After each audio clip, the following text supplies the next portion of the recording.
Thank you, Mr. Chairman. Mr. Grunberg, when you spoke with my staff last week, you expressed support for providing other FDIC board members with the resources necessary for them to hire staff, including staff from outside the FDIC. In fact, you noted that in your previous tenure as chairman, you had allowed an FDIC board member to hire a non-FDIC employee to advise him, and you remarked that this arrangement was positive both for the member and for the board as a whole. So, if you're confirmed, will you commit to providing all other FDIC board members with similar resources and hiring flexibility? Yes. Yes, Senator. I appreciate that because I know you recognize the importance that staff play in the decision-making process. So I appreciate that commitment.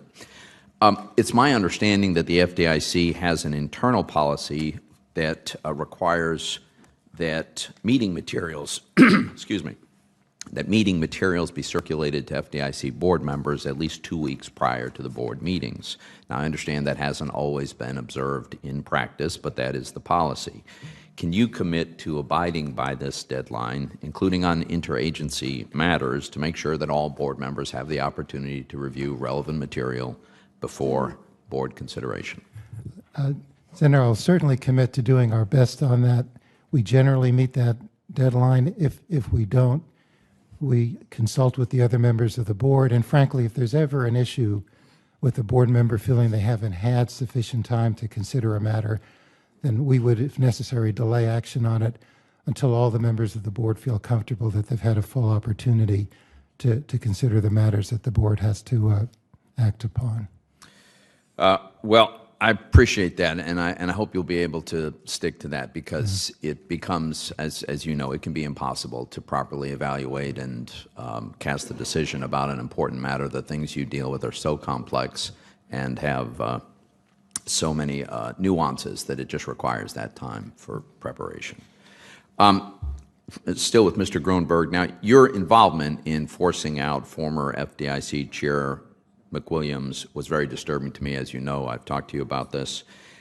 Are you aware of a single previous instance in the FDIC's nearly 90-year history in which non-chairman board members sought to take control of the agency's agenda? We certainly have had instances when I was chairman when other members of the board put forward proposals, and there has been instances in the past in which other members of the board have proposed cases at a board meeting. So, and it is this common practice at board meetings, at the conclusion of board meetings, for the chairman to ask the other members of the board if there are any other matters that members would like to raise. So let me...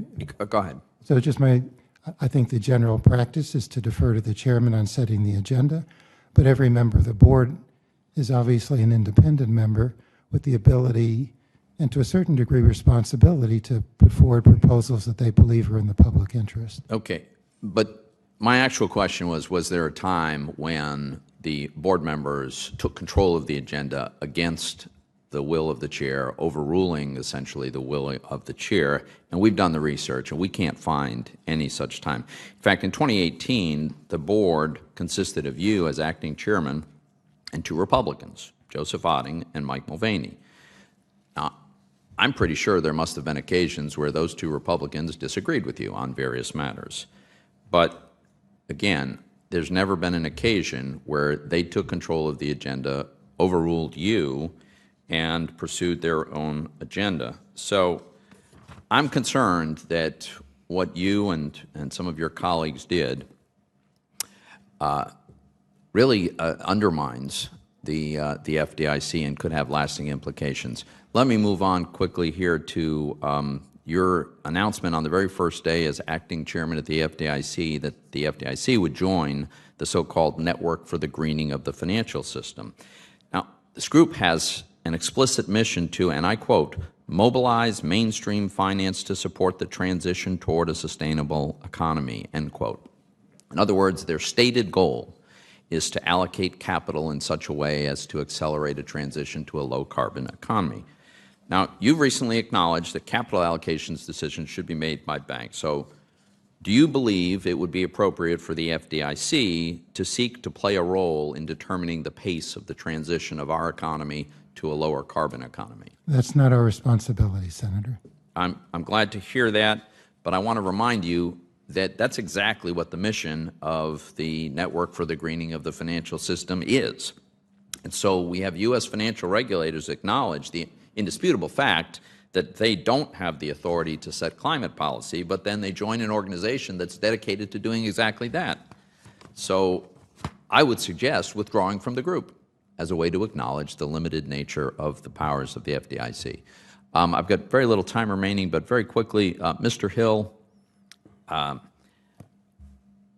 this is, of course, a multi-member bipartisan board. If you are confirmed, could you briefly talk about some of the bipartisan work that you've done in the past that prepares you for this role? Sure. Thank you, Senator. And then I'd like to ask Mr. McKiernan essentially the same question, if you can answer the same question. When I was a staff member for the Senate Banking Committee, I participated in the work on a number of bipartisan bills.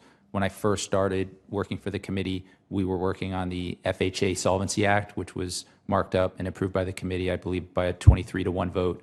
I then did a lot of work on the Johnson-Crapo housing finance reform legislation, which also was marked up by the committee and passed by a bipartisan vote. And of course, there was S-2155, which also was signed into law with a bipartisan vote. Yes, Senator, briefly, similarly, some work on S-2155 when I was working for Senator Corker. And perhaps also note there was a lot of bipartisan effort led by Senator Corker's office on Housing Finance Reform Office. I think at some point we had, as part of our group, our working group on this, staff from 6 Republican offices and 6 Democratic offices on this committee.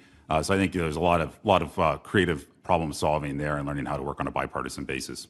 Thank you, and I want to thank all of the witnesses for their public service and willingness to serve. Thank you, Mr. Chairman. A number of bipartisan bills. When I first started working for the committee, we were working on the FHA Solvency Act, which was marked up and approved by the committee, I believe, by a 23-to-1 vote. I then did a lot of work on the Johnson-Crapo housing finance reform legislation, which also was marked up by the committee and passed by a bipartisan vote. And of course, there was S-2155, which also was signed into law with a bipartisan vote.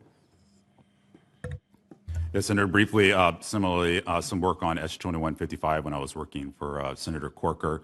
And perhaps also note there was a lot of bipartisan effort led by Senator Corker's office on Housing Finance Reform Office. I think at some point we had, as part of our group, our working group on this, staff from 6 Republican offices and 6 Democratic offices on this committee. So I think there's a lot of creative problem solving there and learning how to work on a bipartisan basis.